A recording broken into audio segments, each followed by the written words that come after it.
इसमें जहां जाते हैं वो शिकायत आती है कि हम जैविक उत्पाद कर रहे हैं पर वो बिक नहीं रहा है।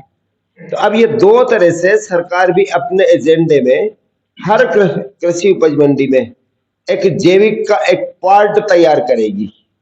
और भारत सरकार एक क्लस्टर योजना के अंतर्गत किसानों को अनुदान देगी।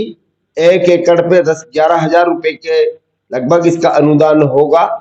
और किसान के 3 वर्ष तक जो पैदा कम होगी उसको फिर बाद में एक स्कोप सर्टिफिकेट जारी करेगी। और ये संख्या प्रति जिले में हजारों में होगी।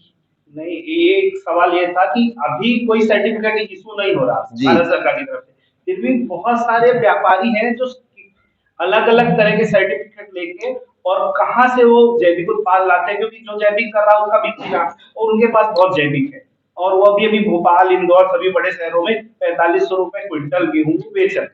तो ऐसे में कोई निगरानी टीम, कोई IT सेल ऐसा कुछ किसान संघ बनाता है, जो कि फर्जी लोग जब बेच के चले जाते हैं 4500 रुपए में, तो फिर अच्छा आदमी जब बेचता है तो उसके ऊपर भी लोग शंका करते हैं। बिल्कुल, ये आपका कथन ये बिल्कुल सत्य है। और इसी के आधार पर हमारे देश में जो जैविक सर्टिफिकेट जो बने हैं उनके आधार पर दुनिया के अनेक देशों में हमारा जैविक उत्पाद एक्सपोर्ट हुआ है। पर वहां से वो उत्पाद लौट के आया, जैसे नीदरलैंड और डेनमार्क से आया, कनाडा से आया, यूनाइटेड स्टेट से आया। हमारे महाराष्ट्र का और गुजरात का ये केसर और अल्फासो आम जो महाराष्ट्र का है ये इन यूरोपियन कंट्री से वापस लौट के आ गया। तो ये धोखाधड़ी ज्यादा नहीं चल सकती, इसके ऊपर विवाद हुआ है।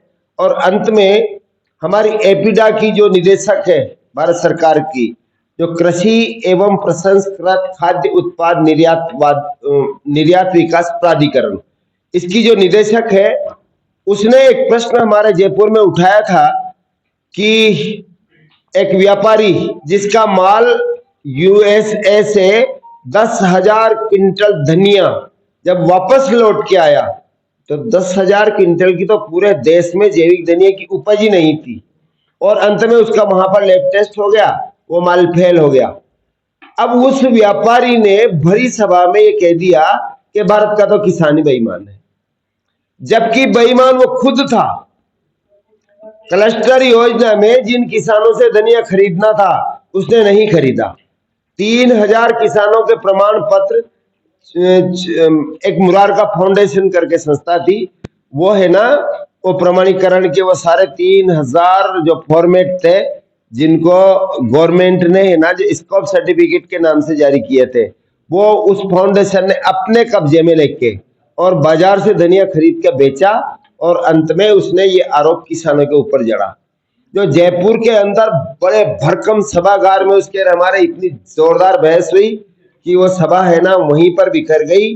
और एपिडा की मैडम ने बहुत क्लियर कहा कि इन भैया जी ने जो विषय रखा है इस FPO की जांच की जाए, CBI जांच की जाए कि इसने ये उत्पादन कहां से खरीदा।